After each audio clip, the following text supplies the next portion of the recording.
Hi everyone, I will show you how to add Instagram story highlights.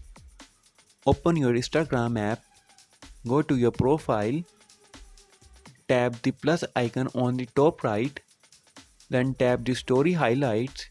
You can see the stories which I posted for a few days ago. Now I can use these stories for my Instagram story highlights.